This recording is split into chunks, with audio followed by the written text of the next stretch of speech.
Hello, मैं हूं Mohammad आमिराना security matters के एक और प्रोग्राम के साथ। बात है बलूचिस्तान की और उसमें जारी बदअमनी की और महीना है अगस्त का।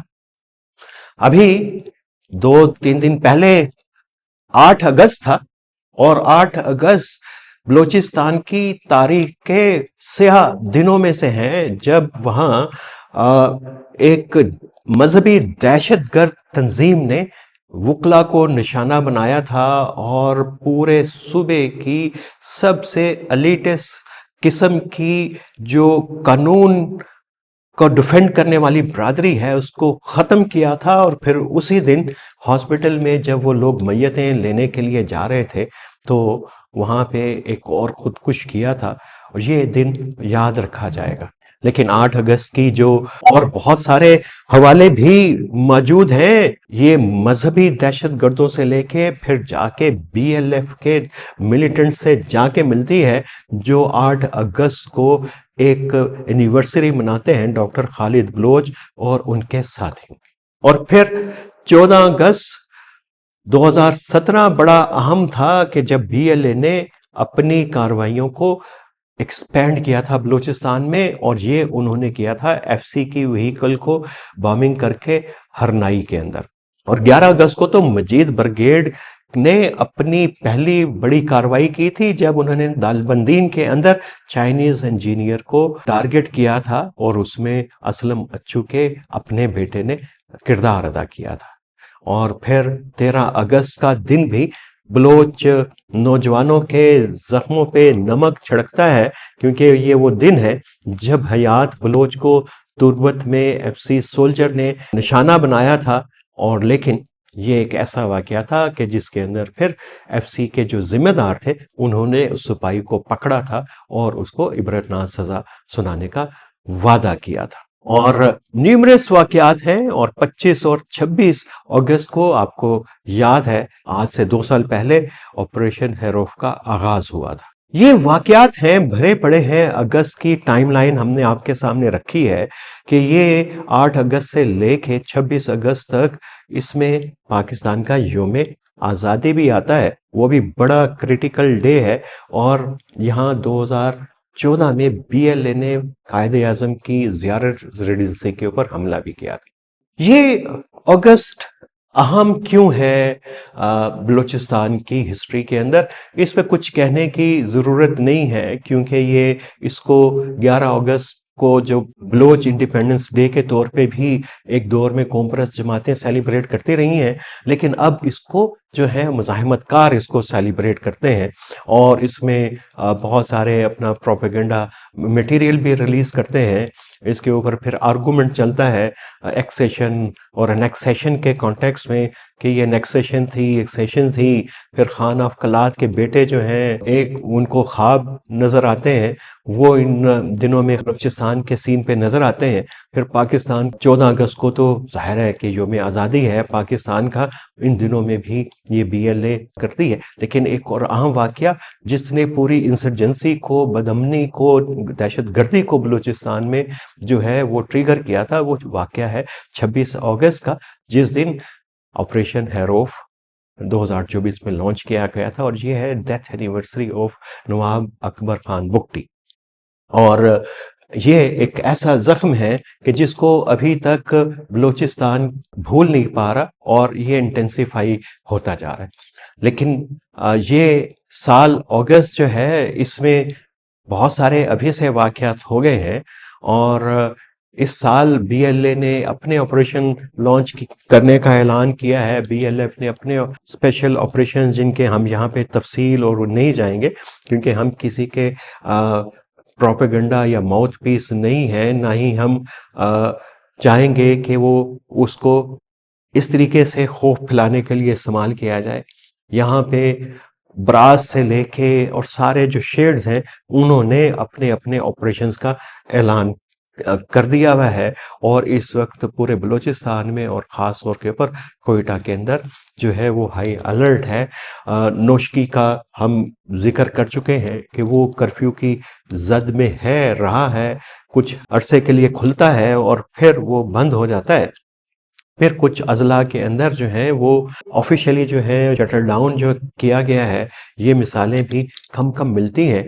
तो ये अभी इस साल का अगस्त भी बहुत ही क्रिटिकल है, क्योंकि ये जो इंसर्जेंट्स हैं, इनको लगता है कि यहाँ से वो अगले मरहले के ऊपर लोगों को लेके जाएंगे, क्योंकि इंसर्जेंसी जो है अब पहाड़ों से उतर के आ चुकी हुई है हाईवेज के ऊपर, बहुत सारे बलूचिस्तान के अज़ला में जहाँ पे कंसंट्रेशन है इंसर्जेंट्स की, और वो पेनिट्रेट कर रही है अब गलियों और मोहल्लों में, और ख़वातीन की एक तादाद जो है वो अस्करियत पसंदों को, इन मिलिटेंट्स को, दहशतगर्दों को जाके ज्वाइन कर रही। चैलेंज बड़ा है, बहुत बड़ा चैलेंज है रियासत के लिए। और चूँकि उसकी तो जियोग्राफी तो अपनी जगह के ऊपर है, ऑपरेशनल कैपेसिटी अपनी जगह के ऊपर है, और ये जो इंतज़ामी तब्दीलियों पे हम बात कर चुके हैं वो अपनी जगह के ऊपर है। लेकिन एक बात और भी हम करते हैं, वो ये कि रियासत अपनी ऑपरेशनल स्ट्रेटजीज़ को कैसे जो है वो इवॉल्व कर रही है। उसके ये जो ऑपरेशन शाबान और कभी नए-नए नामों के साथ आते हैं, वो बेशक उसको सैनिटेशन ऑपरेशन कहें या इंटेलिजेंस बेस्ड ऑपरेशन कहें, वो इतने इफ़ेक्टिव क्यों नहीं हो रहे, और मिलिटेंट्स की तादाद जो है वो बढ़ती क्यों चली जा रही? ये एक बड़ा सवाल है। आपने डीजीआईएसपीआर की प्रेस कॉन्फ्रेंस पिछले दिनों सुनी और देखी भी होगी। उसमें उन्होंने जो अदाद-ओ-शुमार दिए, क्या वो आप उनसे पूछ सकते हैं कि ये आपकी कामयाबियां अपनी जगह के ऊपर, लेकिन इसके बावजूद ये इंसर्जेंसी रुक क्यों नहीं पा रही?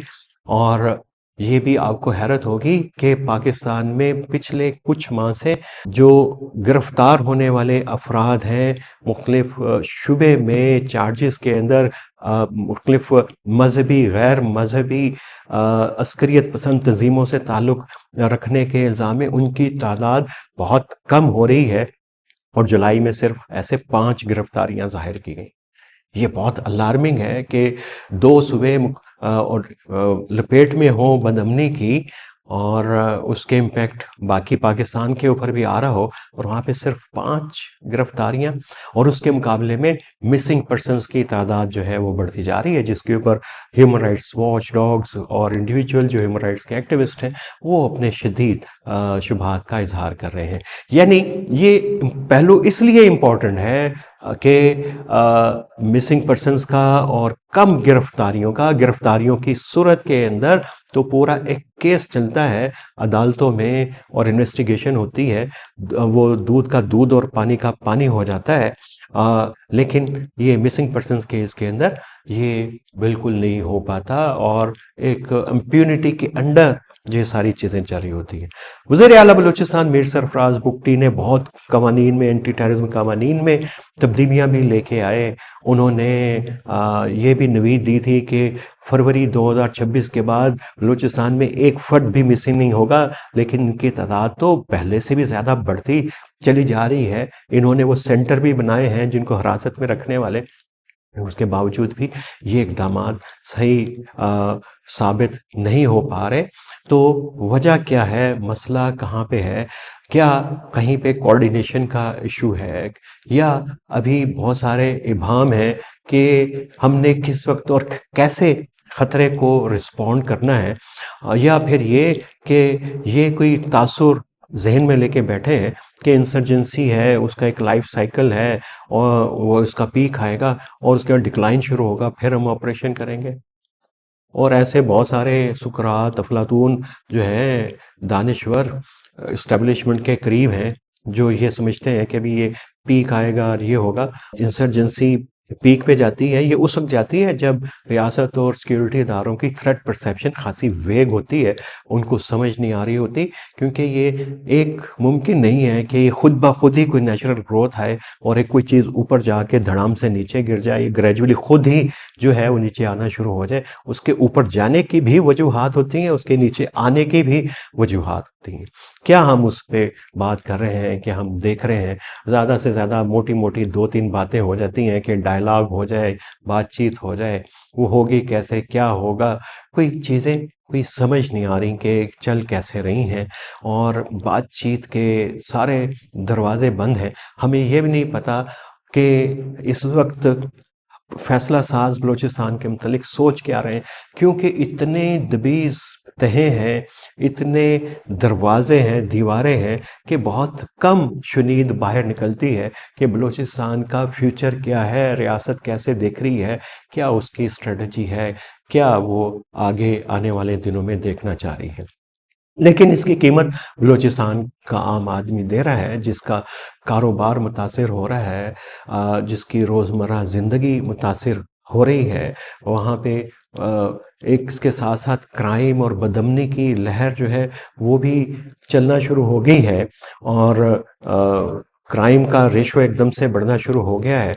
और होता ये है कि शायद जैसे रशियन मिशनरीज़ हैं अफ्रीका के अंदर, हमने भी ये सोचा है कि हम अफ़गानिस्तान से कुछ लोग लाएंगे, एंटी तालिबान और उनके फॉर्मर मिलिशियस के, उनको यहाँ पे लाएंगे, इस्तेमाल करेंगे, लेकिन वो तो ज़्यादा यहाँ पे बदअमनी क्रिएट करने का सबब बन गए पाकिस्तान के अंदर।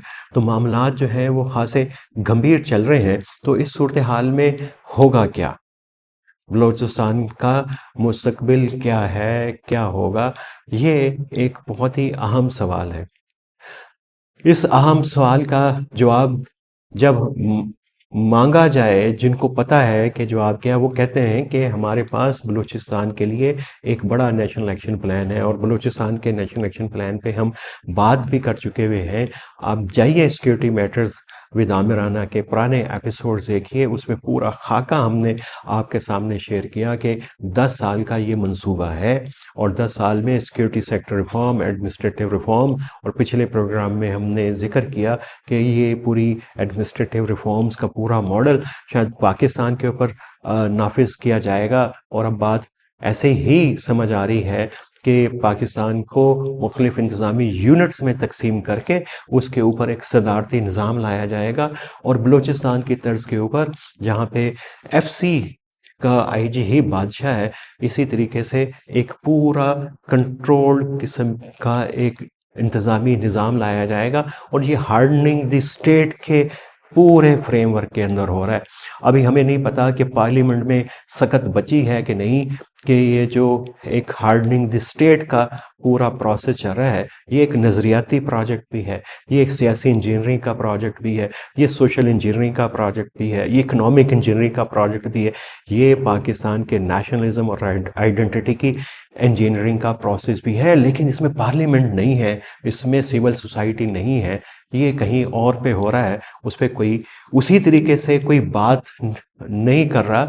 और ख़ास तौर पे लाहौर, इस्लामाबाद का सहाफ़ी दानश्वर तो गूंगा है, बहरा है, उसे तो बलूचिस्तान की आवाज़ तो कैसे सुनाई देगी, जो उसके करीब हो रहा है, उसके पहलू में हो रहा है एक बड़ा एक प्रोसेस, उसके ऊपर ही वो बात करने से गुरेज़ा है, या शायद उसे पता ही नहीं। तो बलूचिस्तान की आवाज़ कौन सुनेगा? बलूचिस्तान का ये जो प्लान है, ये जाएगा कहाँ, और ये नौजवान बच्चों की जो एस्पिरेशंस हैं, उनका कब बनेगा क्या? क्या आप पूरे इस इंतज़ामी बंदोबस्त के अंदर आप ये समझते हैं कि आप इस तरीके की एडमिनिस्ट्रेटिव चेंजेस ला के नौजवानों के दिलो दिमाग जीत लेंगे? और आप जब एडमिनिस्ट्रेटिव यूनिट बढ़ाएंगे तो ब्यूरोक्रेसी चाहिए होगी, पुलिस चाहिए होगी, उसमें फिर नौजवान इंगेज होंगे, वो तो नहीं हो रहे। बलोच नौजवान जो हैं वो छोटी कुछ ऐसे इदारे हैं जिनमें जाना नहीं चाहते, और फिर ये कि उनकी जगह के ऊपर वो पश्तून बेल्ट से लोग आएंगे, बाहर से आएंगे, साउथ पंजाब से आएंगे, सिंध से आएंगे, और वो वहाँ पे एक अपने साथ एक बेगानगी लेके आएंगे, और जब वो इंटरेक्ट करेंगे बलोच के साथ, बलोच बच्चों के साथ, तो वहाँ पे फिर इस बेगानगी का एहसास को और बढ़ाएंगे। बात आ गई है दिलो दिमाग जीतने की। दिलो दिमाग जीतने के लिए हम बार बार कहते हैं कि तकरीरों से, डांट डपट से, अपने आर्गूमेंट को खूबसूरत बना के पेश करने से और बलोच बच्चों को स्टिग्माटाइज करने से नहीं होगा। दिलो दिमाग जीतने के लिए एक लंबा एक प्रोसेस है, एक पॉलिटिकल पार्टिसिपेशन का प्रोसेस है। और इस प्रोसेस के ऊपर हम बात करेंगे आने वाले दिनों में, क्योंकि हमारी narratives with Aamir Rana, pip stocks और पाकिस्तान सागा के ऊपर एक सीरीज चल रही है, नौजवान जिंदगी और सियासी एक्सप्रेशन। हमारी कोशिश ये होगी कि अगला जो हमारा सिक्योरिटी मैटर स्पेशल हो, कि बलोच नौजवान के सियासी एस्पिरेशंस क्या हैं, वो हम उसके ऊपर करेंगे। लेकिन यहाँ पे ये कि एक बहुत बड़ा ग्रे एरिया था जो रियासत के सामने था, जो बीवाईसी ने बना के दिया था, जो कॉम्प्रेस जमातों ने बना के दिया था, उसमें बड़ी तेज़ी से इंसर्जेंट्स एरोड कर रहे हैं और वो इस हिस्से को अपनी तरफ खींच रहे हैं। रियासत के पास मौका है कि वो भी चाहे तो अब इस प्रोसेस को रोक सकती है। लेकिन ये दिल और दिमाग है। दिल और दिमाग बहुत बड़ी-बड़ी फ़लसफ़ियाना बातों से नहीं, छोटे-छोटे अमल से भी जीते जा सकते हैं। जैसा कि हमने आपसे बात की थी कि जब तुर्बत में फ़याद बलोच का मर्डर हुआ था 2020 में 13 अगस्त को, तो उस वक़्त एफसी ने बहुत एफ़िशिएंट तरीके से उसको हैंडल किया था और इसने ख़ासा हेल्प की थी लोगों के एतमाद को जो है रिस्टोर करने के अंदर। अस्मा जतक का केस है, वो अगरचे इंसर्जेंसी से मुतल्लिक नहीं है, लेकिन उस निज़ाम से मुतल्लिक है जिसकी प्रोटेक्शन जो है वो रियासत करती है, रियासत के इदारे करते हैं, एस्टेब्लिशमेंट करती है। तो उस निज़ाम को डिलीवर करना है। यहाँ उस निज़ाम को डिलीवर वो नहीं कर सकता, वो निज़ाम कैसे डिलीवर करेगा जो बानो मर्डर केस जिसको सरेआम गोली मारी गई थी रवाज के तहत, उसको प्रोटेक्ट करता हो, उसके लिए अपोलोजेटिक रवैया रखता हो।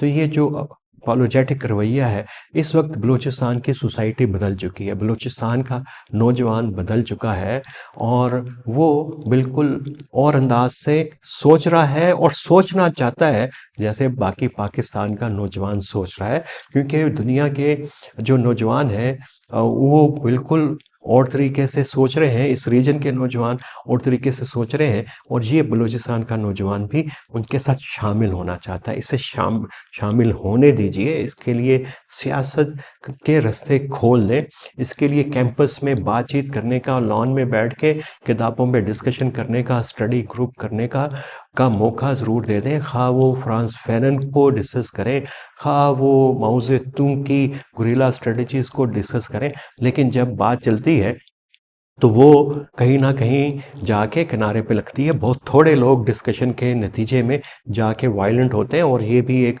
बाकायदा प्रूवन फैक्ट है कि बहुत थोड़े लोग उसमें से जाके जाते हैं। उनके सामने ज़िंदगी की राहें खुलती हैं बात करने से, फ़लसफ़ों के ऊपर, सियासत के ऊपर, समाज के ऊपर, अदब के ऊपर। उनके दिमाग को बंद नहीं करें। अगर हो सके तो पंजाब के नौजवानों के दिमाग भी खोल दें और अशराफिया के नौजवानों को के दिमाग भी खोल दें, जिन्होंने पाकिस्तान में एक उधम मचाया हुआ है।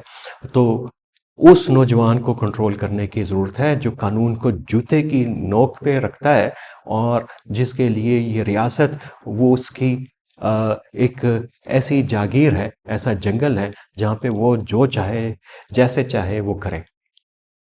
तो बलूचिस्तान के नौजवान को एतमाद दीजिए, उसको हौसला दीजिए और ये हौसला और एतमाद कोई देना मुश्किल काम नहीं है। बलूचिस्तान का नौजवान, पढ़ा लिखा नौजवान इस निज़ाम के अंदर आना चाहता है, इस निज़ाम का हिस्सा बनना चाहता है। कहीं पे अगर कोटा सिस्टम अगर रुकावट है तो उस कोटा सिस्टम को रिलैक्स कर दें, क्योंकि पंजाब से तो वैसे भी बहुत कम बच्चे जो हैं इस वक्त सर्विसेज के अंदर आना चाहते हैं।